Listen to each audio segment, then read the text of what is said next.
बिहार विधानसभा चुनाव की सरगर्मियां जोरों पर हैं। वन इंडिया हिंदी लगातार बिहार के जनप्रतिनिधियों की बात आप तक पहुंचा रहा है। इसी कड़ी में वन इंडिया के सीतामढ़ी संवाददाता अमरनाथ सहगल ने रीगा विधानसभा से कांग्रेस के विधायक अमित कुमार टुन्ना से बातचीत की और जाना विधायक ने जनता के हित में कितने काम किए और आने वाले विधानसभा चुनाव को लेकर उनका विजन क्या है। पेश है ये रिपोर्ट। आइए मैं आपको सीतामढ़ी के रीगा विधायक अमित कुमार टुन्ना जी से बात कराते हैं। अमित जी बताइए कि आप 5 साल। सबसे पहले मैं सीतामढ़ी एवं रीगा के समस्त जनता मालिकों को नमस्कार करता हूं और मैं 5 साल से रीगा के जनता का मैं धन्यवाद करता हूं। रीगा के मतदाता मालिकों का मैं धन्यवाद करता हूं कि उनके बदौलत हम आज इस ओहदा पे पहुंचे, विधायक बने, मान प्रतिष्ठा बढ़ी, इसलिए मैं उनका कभी भी कर्ज उतार नहीं सकता हूँ। लेकिन एक बार बताइए, कौन से आपने बहुत बढ़िया काम किया जो आपको सराहनीय लगे और जनता भी आपको सराहो, आपको भी अच्छा लगा?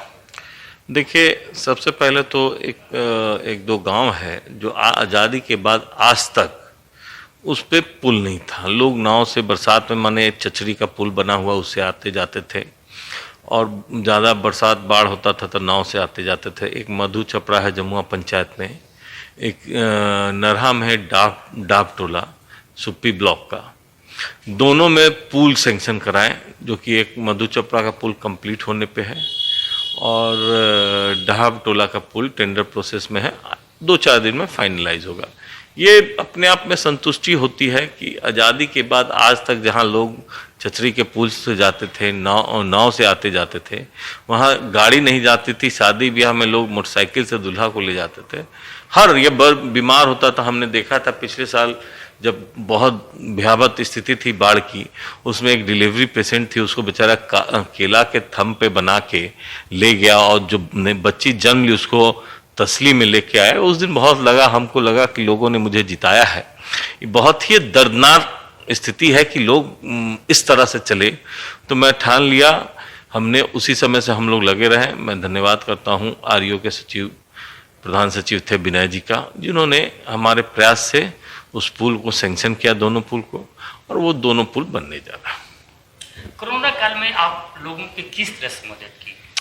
कोरोना काल में देखिए, जिस पीक टाइम पे जब था तो उस समय तो हम लोग असहाय थे, कुछ कर नहीं पा रहे थे। लोगों से बात होती थी, लोग बहुत नाराज होते थे। मैं कहता था पेशेंस रखो, लेकिन जो लोग आ गए, उनको जिनका राशन कार्ड नहीं था, मैं एमओ को कह के उनको राशन दिलवाया। उसके बाद थोड़ा नॉर्मल स्थिति हुई जब बस ट्रक चलने लगी, तो जो लोग फंसे हुए थे दिल्ली, नागालैंड, मणिपुर, तो हमने करीब 4-5 बस मंगाई, जिससे कि वहाँ के लोग, फंसे हुए लोग यहाँ पे आए। हम यहाँ बाढ़ भी आई थी, बाढ़ में लोग बहुत त्रस्त थे, उस तरह से किस लोगों को आपने मदद की है? नहीं, देखिए, बाढ़ लोगों ने मुझे जनप्रतिनिधि बनाया है और चुना है, तो मेरा फर्ज बनता है कि लोगों के सुख दुख में मैं उनके साथ रहूं। तो मैं जब बाढ़ आई थी तो उस समय उस एरिया में जहाँ जहाँ पानी या सरकार नहीं पहुँच पा रही थी, सरकार की सुविधाएं नहीं पहुँच पा रही थी, मैं प्रयास किया कि उस इलाका में जाएं और जो मुझसे बन पड़ा, कहीं पे अपना भोजनालय चला के, कहीं पे चूड़ा चीनी बांट के, कुछ लोग फंसे हुए तो उसको एनडीआरएफ टीम के माध्यम से हमने रेस्क्यू कराया। यही सब, जहाँ जहाँ नाव की ज़रूरत हुई, हमने करीबन 8, 11, 12 नाव अपने योजना से उन लोगों को दिया कि बाढ़ में दिक्कत ना हो।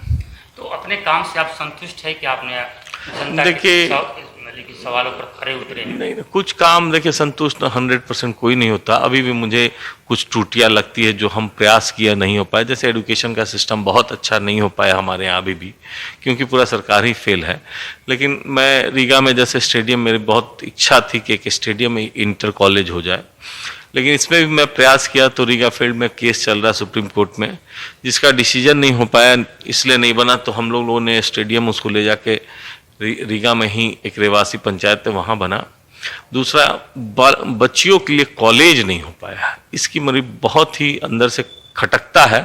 वो भी मेरी गलती नहीं है, हमने प्रयास किया, हमने गैर सरकारी संकल्प विधायकों का रामबाण होता, उसमें भी हमने डाला, लेकिन पता नहीं सरकार इंटरेस्टेड नहीं है, सिर्फ ढकोसलापंती करती है बच्चियों को पढ़ाने के लिए। तो उन लोगों ने कहा इसको करेंगे, लेकिन आज तक शुरू नहीं। फिर आप ये डर दीजिए कि एक कॉलेज होना चाहिए था, नहीं हो पाया। अगर मान लिए आप दोबारा जीतते हैं तो क्या इस कार्य को पूरा करें?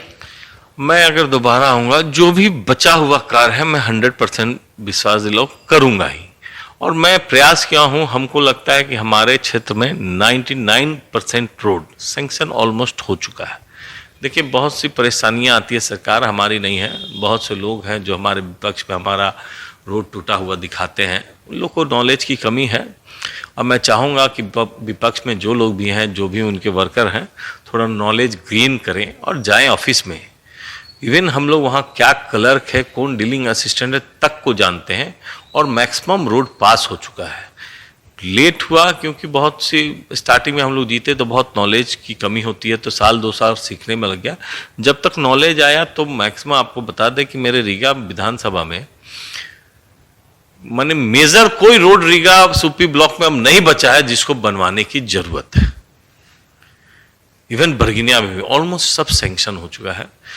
बेलसन डिवीजन थोड़ा स्लो चला क्योंकि वहाँ डिपार्टमेंटल में स्टाफ की कमी थी, लेकिन वो भी अब अपडेट हो रहा है और बहुत जल्द सब ठीक रहेगा। लेकिन आपकी कोई अधूरी ख्वाहिश है जो मैं अगर जीतता हूं तो उसको मैं अधूरा पूरा करूंगा, चाहे जनता के सवालों पर खड़े उतरेंगे, कुछ ऐसा है आपके? तो मैं तो बोल ही रहा हूँ, जो स्टेडियम नहीं बना पाए, कॉलेज नहीं बना है, उस पर मैं काम करूंगा। मैं प्रयास करूंगा अगले टर्म में उसको अपडेट कराऊँ। आप अपने जीत के प्रति कितने आश्वस्त हैं? मैं देखिए, जनता है, जनता जवाब देती है काम का। कोई कुछ बोले, मैं 99% श्योर हूँ कि जो लोगों के बीच में मैं रहा हूँ, जिनके सुख दुख में मैं हमेशा खड़ा रहा हूँ, जिनके बदौलत मैं आज विधायक हूँ, मेरे साथ है और हमेशा साथ रहेंगे, इसलिए मैं 100% स्वस्थ हूँ। देखिए, आखिरी सवाल मैं इस आपसे करना चाह रहा हूँ, क्या अभी परिवर्तन की दौड़ चल रही है, क्या आप भी परिवर्तन करेंगे पार्टी से? नहीं नहीं, ये कहीं से नहीं है। देखिए, एक मान सम्मान जो पार्टी दिया हो, मेरे फादर, मेरे बैकग्राउंड में कोई पॉलिटिकल लोग नहीं थे। अब पार्टी ने मुझे 2010 में टिकट दिया, मैं रीगा विधानसभा के जनता का धन्यवाद करता हूँ। उन लोगों ने मुझे दूसरे स्थान पे रखा और फिर 2015 फिर से मुझे पार्टी ने टिकट दिया और मैं विधायक बना। तो कैसे मैं उस पार्टी के साथ गद्दारी कर सकता हूँ, कैसे उन जनता के साथ गद्दारी कर सकता हूँ जिन्होंने मुझे उस गठबंधन में वोट दिया? तो मैं 100% श्योर हूं, जहां हूं, जिसके साथ हूं, उसी से चुनाव लड़ूंगा। पार्टी टिकट देगी तो लड़ूंगा, अगर नहीं देगी तो फिर मैं वेट करूंगा।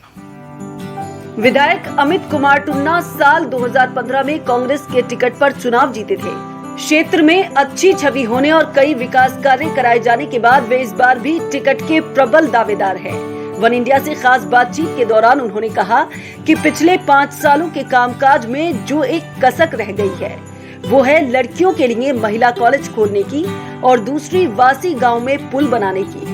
विधायक अमित कुमार का कहना है कि जनता अगर एक बार फिर उन्हें सेवा करने का मौका देगी तो उनकी प्राथमिकता में ये 2 काम सबसे पहले रहेंगे।